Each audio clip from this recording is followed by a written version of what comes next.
Welcome to your Saturday Sports Check, everyone. I'm Eugene Stewart. Well, the Nassau Rowing Club hosting its annual RBC Lake Cunningham Classic.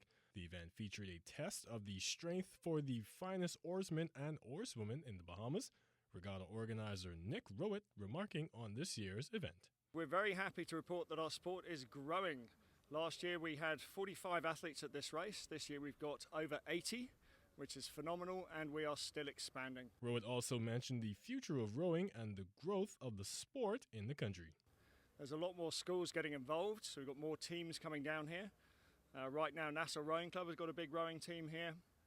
There are some other private schools that row, King's College School, the Bahamas, Windsor School, Life and International School are just starting a rowing team. But really what we're excited about is our government school project.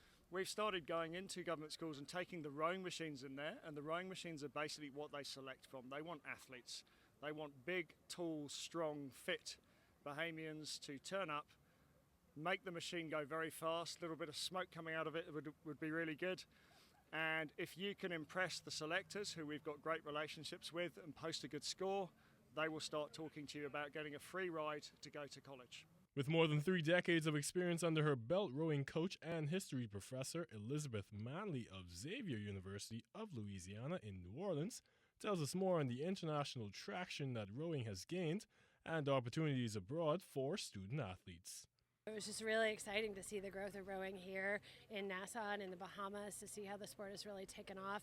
There's so many new kids involved in the sport. So what we're looking for in student athletes is, excellence in academics, but also excellence on the water, and that is looked at both through technical skill as well as through scores on a machine called an ergometer, which measures strength and capacity, aerobic capacity, which I know these kids are starting to do off the water.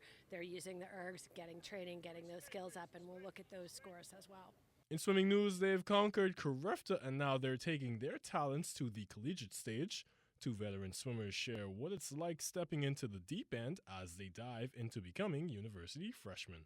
Honestly, I just expect to get faster, get a good education, just do well for myself.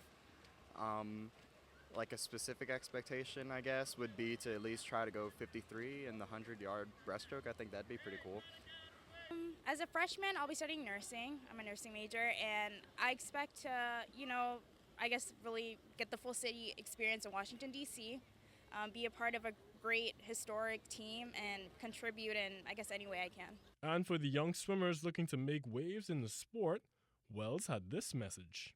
Well, I would say the main thing about swimming is, like everything else, you're not always going to love it, but as long as you persevere and just stick through it, stick with it, you'll succeed. And you just have to have faith in yourself, because sometimes you're really not going to want to get up at 4 in the morning to go to practice, but you have to if you want to get better. And that's the best advice I can give. In NCAA track and field news, Anthea Charlton will compete in the finals of the women's 100 meters at the NCAA Division I Outdoor Track and Field Championships in Eugene, Oregon. Charlton advanced from the semifinals with a time of 10.87 seconds, a personal best for the young sprinter, as she finished with the 2nd fastest time overall and the 6th fastest time in collegiate history. And this week, during Thursday's national budget debate in the House of Assembly, Minister of Youth, Sports and Culture, the Honorable Mario Boleg, discussed future plans for the National Sports Authority. We have increased funding to the NSA by 40%. An injection of $1 million, which is a bold investment that will finally allow the proper maintenance of our national sports infrastructure, including the Thomas A. Robinson National Stadium, the original TAR Stadium, Kendall J.L. Isaacs Gymnasium, Betty Kelly Kenning Aquatic Center, Andre Rogers Baseball Stadium, National Tennis Center, the Boxing Center, the Long Field, the National Fairgrounds, and the Blue Hill Sporting Complex. They now have the money to find the human resources needed to ensure we maintain these facilities. And that's been your Saturday Sports Check, everyone. I'm Eugene Stewart. Stay tuned. We've got weather when we return.